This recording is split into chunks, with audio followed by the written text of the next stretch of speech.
Welcome to Burning the Couch with Pim and Michaela. Although we are licensed therapists, please note that information in this podcast should not replace psychotherapy, clinical supervision, or be taken as legal or medical advice. Privacy is important to us, so all people, places, and scenarios mentioned in this podcast have been changed to protect client confidentiality. Also, we don't condone literally burning your couch. And a special thanks and shout out to C-Cop Studios for the awesome music we're using in this podcast.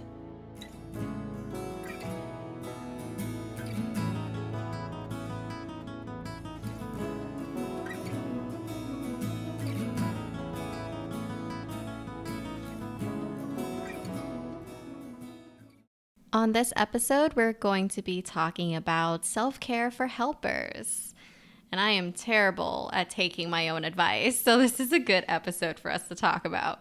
It'll be a good reminder for both of us, because I don't know if I'm good at self-care, at remembering to do it, or if I'm too good at doing it. I think it's usually one or the other. Usually I'm like, nope, I'm not doing anything I don't want to do. It's all self-care week, and that's my excuse. But it is hard to fit in, right? Yeah, well, it's like my perfectionism. I'm very open about talking about my anxiety and perfectionism. And so it's like I always have something to do. Yet in therapy, I'm all about like, please do self-care. And I tell my own therapist, like, I need to practice what I preach to my clients and remind myself that I need to care for myself so that I can care for others. And we talk about this all the time. We've talked about this in other episodes. Everybody learns it in school. I think most therapy work environments are pushing self-care. And yet it's so difficult for us to do. And I think everybody's definition of self-care might look a little different as well, because in theory, a bubble bath isn't going to necessarily fix or alleviate me of everything to where I'm good as new, right? Sometimes it's getting shit done, honestly. Well, for you, yeah, you like to make lists and cross things off. Well, yeah, but sometimes that's like self-care. Like sometimes doing laundry is self-care. It's not just spa days all the time. So wait a minute, hold up. Laundry is your self-care. I feel, it's very therapeutic for me. You can come to my house and do laundry any day of the week. Okay, my laundry. Not everybody else's laundry. But so something that I go over with my clients that I'm trying to practice myself is like the different types of self-care. So I talk to them about, first is physical self-care, right? So your physical health. Are you eating, sleeping? Are you taking care of your dental hygiene? Are you showering? Like all of these basic needs. Yes, all the basic needs. Are you going to the doctor when you feel sick? Are you taking a break when you're sick? Like these are all physical self-care things that sometimes we can forget. Drinking water, for example. That's also self-care.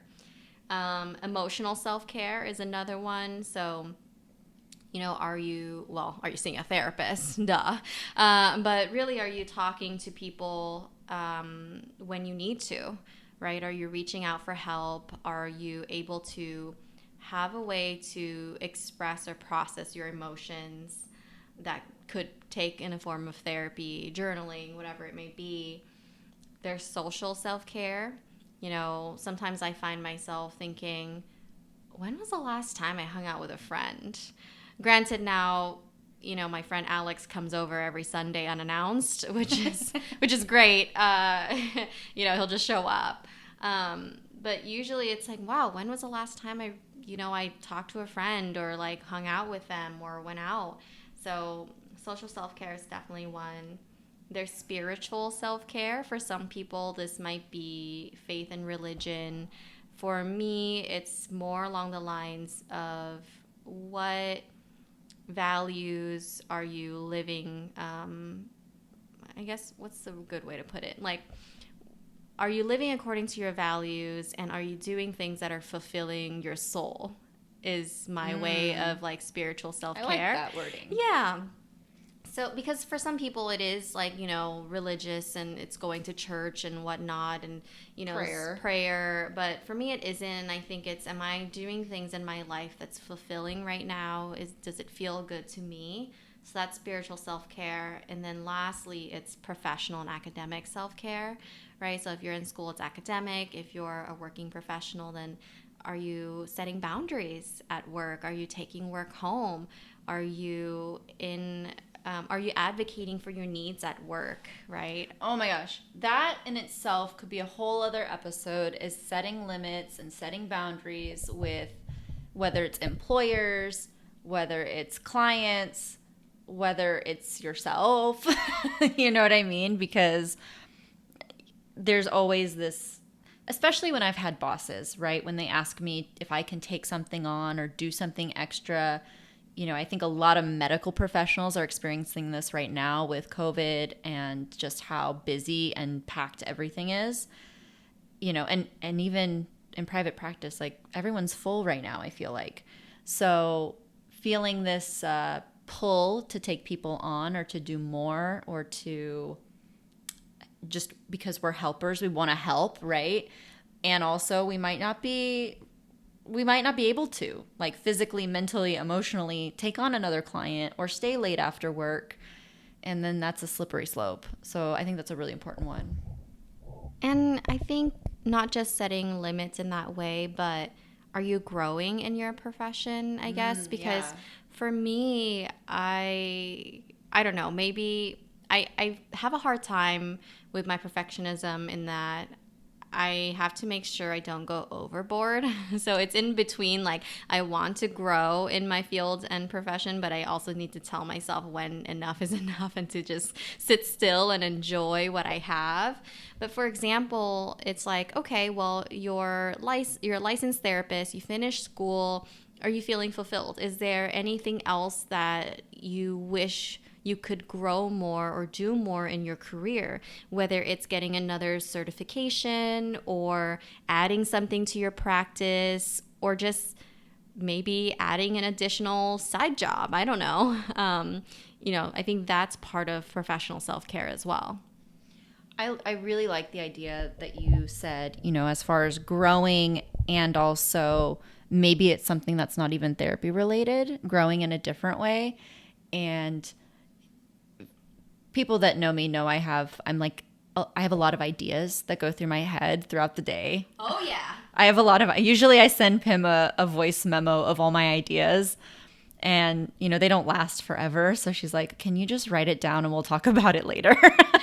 Because I have so many ideas that are going through, great ideas, but implementing them is a whole different story. Can I just give our listeners an idea of what her ideas are? It's like, we should make a game, or we should do a board game, and this is what the board games will be like. Or I think you and I should decorate our office this way, and we don't even have an office yet. Well, you know what? That's the thing. I have a lot of ideas and I don't want to forget them. And I know Pim's really good at implementing. So this is what makes a good team here. But, I've even said like, oh yeah, when I'm done with my doctorate, like I'd like to take a class just for fun that's not related to therapy at all. Or maybe like learn more about how to do makeup more professionally. Like, just obviously it's not what I'm going to do for work and living, but it's because it's something that I'm interested in, right? And for me, I always like to learn.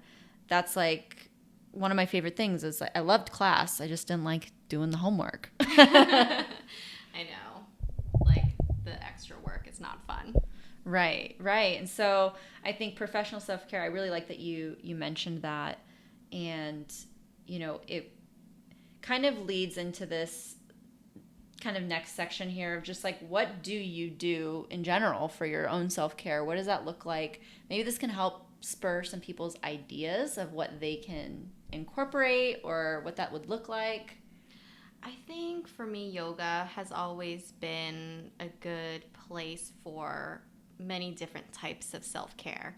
Like, it's physically good for my health. I think yoga is also really good for my emotional well-being. Whenever I start to feel like, oh man, like I'm just irritable or I don't feel like myself, I end up going to yoga. I'm like, wow, that feels significantly better.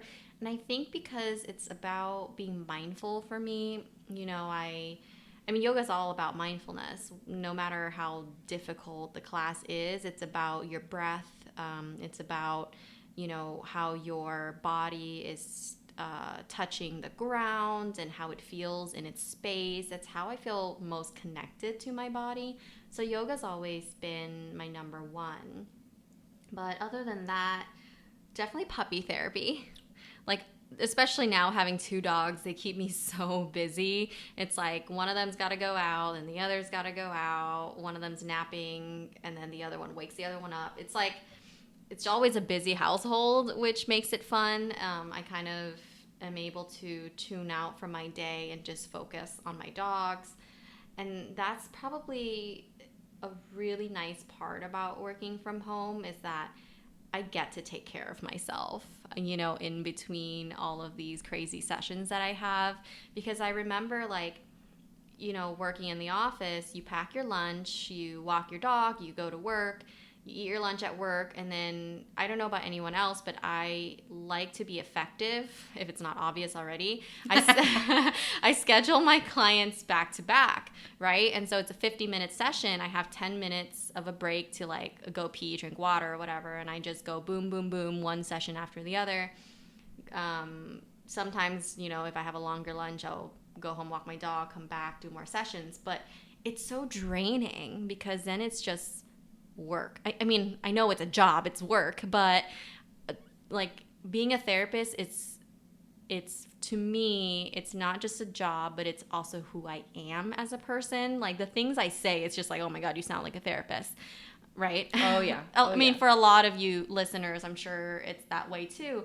So working from home though has been the best self-care for me because I get to have food I enjoy. I don't need to pack my lunch and have cold food. You have more time. I have lots more time. I don't need to spend more money buying food, right? And I get to have puppy therapy, like literally breaks with my dog here and there. And my bladder is so tiny I can pee in between every session. In the comfort of your own bathroom. Yes, in the comfort of my own bathroom. I don't need to do I don't even know how to do this in an auditory way for our podcast listeners, but everyone who uses the women's restroom or anyone who sits to pee and doesn't stand to pee, you have to grab the toilet paper covers. And anyway, it's annoying. You get to be in your own home. Right? Well, just even, just the time also that you're saving of like not having to commute to work, not having to get stuck in traffic. Like you are more available probably to clients as well. So it's kind of a win-win. But right. And I see that in the way that I'm working with my clients because I'm such an empath that when I'm in session, I have to do, like in person, I have to do so much self-therapist work of like, why are you so irritated and irritable or frustrated at this client right now that they're not getting it, right? And it's because I'm scheduled back to back and like taking on so much. I'm almost feeling the anxiety or depression or whatnot off of them. But behind a screen and in my own home, I can be a little more objective, right? And I feel less drained and less emotionally tired because when you click the end call button, you're done. Like you're in your own home, you're in your own space, you play with your dogs, and then you're already out of it. Like there's not a transition period of like, it's a little bit smoother for you, it sounds like, because you're already home, you're already in your comfort. Yeah. Right, versus I'm still in the office, that was still heavy, I still have the drive home where I can sit and stew about it until I can get comfortable and I have my dog and get my sweatpants and eat what I want to eat some good food, Yeah, for sure. I mean, I also know I have a privilege of having an actual home office too. It would probably feel different and terrible if I didn't have an actual space, on a different floor of my house where I can walk, I can separate work. But so there's that. I think that's really good self-care for me. And I just want to point out, for other people, it might look like I need to go to the office and get away from my crazy Yes. house so I can actually do work. Yes. Like, that could be self-care too.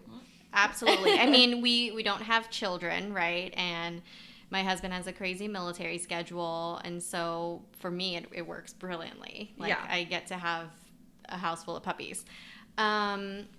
So Michaela knows this. I also plan vacations all the time. My husband and I have a goal of traveling to at least one new country every year. We've been thinking about redoing some of the ones we've been to, but so far it's a new country each year, which I know is also a privilege to be able to do that. Who knows, right now with COVID, we haven't gone anywhere, so that part of me, that's my spiritual self-care right there that's lacking. But, you know, these are the times. There's nothing much we can do about it. But even taking time off just because, right? So, like, on a certain Friday, if you want a 3-day weekend, doesn't have to be a holiday. You can just take it off, you know? And I know not everybody could do this, especially if you're in a setting that's a little more strict, but I was fortunate enough to, when I was at a group practice, I was able to take mental health days as sick leave. And that was amazing, you know, and I honestly, I really think we should have more mental health days. Absolutely. In every field. But taking time away, and then what we mentioned earlier, part of my self-care is like setting limits with myself, not taking on more than I really should. Like, can I do it? I probably can, but what would be the result of my mental health because of it? Right. Are you sacrificing something? Right, exactly. That you need. Because I've gone asked so many times, can you teach this class? Can you be a guest speaker here? Would you like to take on these clients? Can you do a presentation on this? And, you know, I'm sorry, no, right? I have to Learn the care. word no. Learn the Yes. word no. That's self-care. Saying no. Saying no is self-care. I have to remind myself of what is more important right now and what do I need right now. Let's see, video games, that's a big one. And a lot of Taylor Swift. A lot. You guys don't even know how much Taylor Swift. Like, you can't even comprehend how much Taylor Swift. I know because I see it. Yeah, I only see part of it too. Taylor Swift, if you're listening to this, I just want you to know how much I love you. Literally your biggest fan right here. But I mean, she's got a song for everything, like a song for every situation and every emotion. And, you know, whenever She speaks to you. Whenever there's a certain feeling, it's like, I got the perfect song for that. But yeah, these are kind of my self-care strategies. I do need to remind myself more though. Of like how often I need to be checking in with myself and doing that. What do you do? Well, similarly to you, Taylor Swift? well, no, not Taylor Swift. Not Taylor Swift necessarily. I think going on actual vacations is huge as well, even if they're little mini ones, right? So even if it's just getting away somewhere for the weekend that's like not even out of the country, but just getting out of my house, getting away from home. And, you know, like last January, we just went to Big Bear for a weekend. And then you and I went to Havasu in the spring. So it was just, you know, not even anything extravagant. And it was definitely within budget. But just to get away, just to have a different scenery, I think is important. With that being said, like, I've definitely taken multiple periods of time away from clinical work. And sometimes, like, not everybody can do that. And not everybody wants to do that. But for me personally, I have to have timeouts sometimes and regroup and take a break from the persona of being a therapist. And I have to work on, like, I think now that I'm going to be in my own private practice and make my own schedule and be able to have a little more control and say over what my life looks like, it'll be different. But that's definitely something that has helped me, because then when I come back to work, I'm refreshed. I'm ready. I'm excited to do therapy again. So, I think that's a big thing. If you're not excited or you're dreading every single client and you're like in tears on the way to work, something's not working, right? Maybe you're all of this that you have to do isn't lining up with your values, right? And something that I actually just kind of discovered is a self-care for me. And it was when I was like kind of like brainstorming, what do I do for self-care? Doing things spontaneously, because my whole life is very structured. Well, it wasn't for a while, and now it's more structured. And to where it's like, okay, this weekend we gotta go see the family. We gotta go do this. I gotta go take care of X, Y, and Z. I got work, whatever. And it's always constantly, we got a wedding to go to, right? So much of our time is set aside already. Planned. It's all planned. It's all calculated. I have to be here at this time, which means I have to get up at this time so I can get ready by, all of that. And, a couple weekends ago, I had a friend call and he's like, hey, I got free tickets to go see some live music. We have, do you want to go to a festival? And Adam and I looked at each other and we're like, it's like 4:30, right? The festival's already started. And I'm just like, I can be ready in an hour. Like, let's just go. Let's just go and be spontaneous. And I need that. I need the unexpected. That's something that's just part of my, like, I don't even like a set schedule for work. Like, I don't really, like, I could never do a 9 to 5. I did, and it destroyed me. I can make tonight spontaneous for you. You want to make tonight? We're getting dinner tonight, and so she's going to try and pull something out of her sleeve. But something spontaneous. And I actually never really put the words to it. I think that's one of the reasons I like vacations so much is because it is more spontaneous. There's like a couple things of, we want to see this, we want to go here. But a lot of it is spontaneous. Like, what do you feel like doing today? You know what that is? It's your spiritual self-care. Is that spiritual self-care?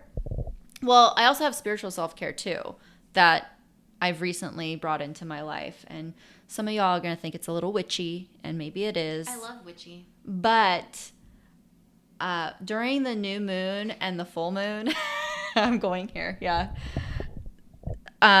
So I really actually have been enjoying manifesting during new moons, and also kind of letting just kind of cleansing my space and cleansing my mind of things that are no longer serving me during full moons. So, for example, and I've gotten Adam into this too, we actually write down things that we want to have. Like, we're manifesting things that we want in our life, whether it's, financial freedom, whether it's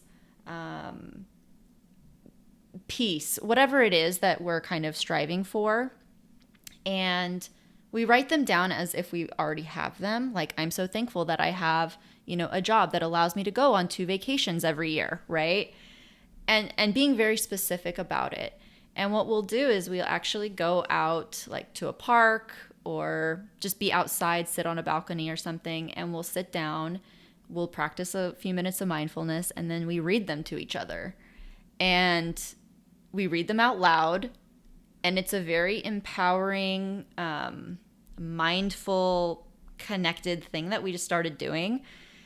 And at first it sounded kind of wonky. I was like, we're going to go write down these things. We're going to go sit under a tree and we're going to tell each other, but it's actually become kind of a little ritual for the month, right? Because you have a new moon like every month. So it's something that we look forward to of like, oh yeah, we got to manifest. And when I was dog sitting for you last weekend, it was a full moon. So it's kind of like getting rid of things that no longer serve you. And, we did that. We wrote everything down, and Aww. it's just a little thing that maybe kind of spiritual in a way, kind of just connecting to the universe at some level, I guess. Yeah. You also drink tea. Oh yeah, I drink tea when I'm in sessions. Yeah. Because somehow it's just it relaxes me during sessions. Yeah. I think that's something, that might be a good idea to talk about, especially if anyone is still practicing telehealth. I would highly, highly recommend making whatever space you have, whether it's an actual room in an office or just a tiny little space carved out in your bedroom or in a closet, like just making it as therapeutic and comfortable as much as possible. Whatever that gets you in the zone to be a therapist, whether it's like making tea or having a comfy blanket or pillow on your lap. Plants, yes. Live plants. Yeah. If you have, if you're not in a dark room. I mean, yeah. Unless it's got gnats. That would be really annoying to have in a session. I mean, don't all plants have gnats to some degree? I guess. Anyways, that's a different problem. Yeah. But, making the space really nice and comfortable and something that you would feel relaxed in, I think. Yeah. And just something to remind is like self-soothing. Think of like your five senses, right? I think a lot of us probably have told our clients, make a self-soothe kit or have a box. I know you do this with your kids, Pim, right? Make a box of things that are comforting to you. So maybe think about, okay, what's something I can do that targets like each of my senses, right? And I love fresh sheets on the bed. Clean, fresh sheets. Like there's just something about it. And a hot shower. Mm-hmm. And then you got me on to putting eucalyptus in my shower. Yeah. Fresh eucalyptus. And I love that. So that's like my little soothing. And then I have a cup of tea. Yeah. In my clean sheets. I mean, on my desk, I have like a nice smelling lotion. I have like essential oils. I got like a little, I'm trying to like look at my desk. I have lip balm and a little like squishy that I can use. She usually has chocolate too. I usually have chocolate as well. That's self-soothing for me. But I think as helpers, no matter what kind of helper you are, we have to practice what we preach, right? So lately I've been getting into the habit of like at the end of the day, before I step out of my office, I take like 5 minutes, just, close my laptop and just kind of think about maybe just kind of transition, I would say, like decompress and transition. How was my day today? How do I feel right now with my clients? Because the minute I go upstairs, which is where the living room is, would be like my husband and my dogs because they've come home at this time and I don't want to be a grouchy person. I don't want to be frustrated and irritable. When you're working in the office, you have this transition period of driving back home, right? So sometimes whatever your commute is, you have this transition time to listen to music, think about your day.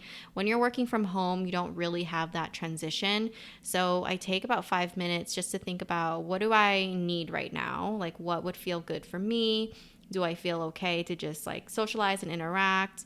And that way I can plan out what to do when I go upstairs and see my husband. And I might say something like, oh, nice to see you. Glad you're home. I'm going to go take a quick shower if that's what I need, right? Or like, are you hungry? Let's jump into it and just eat. But kind of checking in with myself. And that can take on a different form too. I've had some of my clients do like body scans, right? So practicing mindfulness and just doing a body scan from head to toe, seeing, how does each part of your body feel? Like I didn't realize I had so much tension on my shoulders and this and that. Maybe I clench my jaw. Yeah. Yeah. So like for me, it's definitely like my shoulders. I mean, my chiropractor says it all the time. Like I do all the stretches you tell me, but I still have a lot of tension there. So just being more mindful and aware of where you're at the end of the day, or even before you start, I do that too of like, okay, I'm about to have like 5 sessions back to back. How am I feeling today? Let's gauge that. And do I need something before I turn on my therapist brain? I think that's a good point. I think you made really good points. And, our self-care that we typically do, it's going to have to adapt and change. And if you're not taking your self-care and you're not taking care of yourself, your body's going to decide for you when it's going to give you a timeout whether you like it or not, right? So it's important stuff. It's definitely ingrained in us, but unfortunately not every environment promotes self-care, and there's sometimes a lot of hate around the term self-care. So do whatever you need to do for yourself, right? It's unfortunate. I do think there are work environments or places that see self-care as maybe like self-pity or self-loathing. I think our society, what's the right word I'm looking for? Rewards being overworked and overtired. It's called capitalism. Yes. Don't get me started on capitalism. I won't. We'll save that for tonight. But on one last note here, I think that is really important to consider because I actually saw a news clip. I'm not even going to name the news station because you probably already know, but they were talking about, younger generations, i.e. millennials and Gen Z, and how they're kind of refusing to work and they're advocating more for self-care, right? And how that's kind of ridiculous because the other generations, that wasn't a thing, right? They worked their whole life, right? And look how they turned out, and the children that are now sitting in my therapy office. Right. So that's something to consider, is that some people do have a really negative viewpoint of self-care. Maybe they don't understand what it is, or they just don't care because they like money and they're a capitalist person. Anyways, that's a whole different thing. But it makes it harder, right? With more people who have that view and more people like that who are bosses and no, you got to grind 24/7. I actually hate that word, grind. Yeah. And my husband's in sales, so he says it all the time. And I hate the word grind. I say hustle because I like... Hustle seems like a choice. Right, exactly. That's why I say hustle. It's like the movie Hustler. Yeah. Yeah, hustle sounds like empowering and it's your choice, but there's something about, maybe it's overplayed. Yeah. But grinding. Mm-hmm. No, we don't need to grind, guys. We don't grind, we hustle. Yeah, hustle and self-care. We should totally make a slogan out of that. We should make t-shirts. Yes. All right.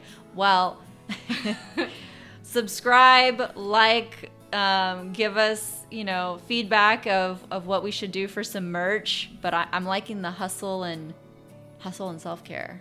Yeah, I love it. Yeah. All right.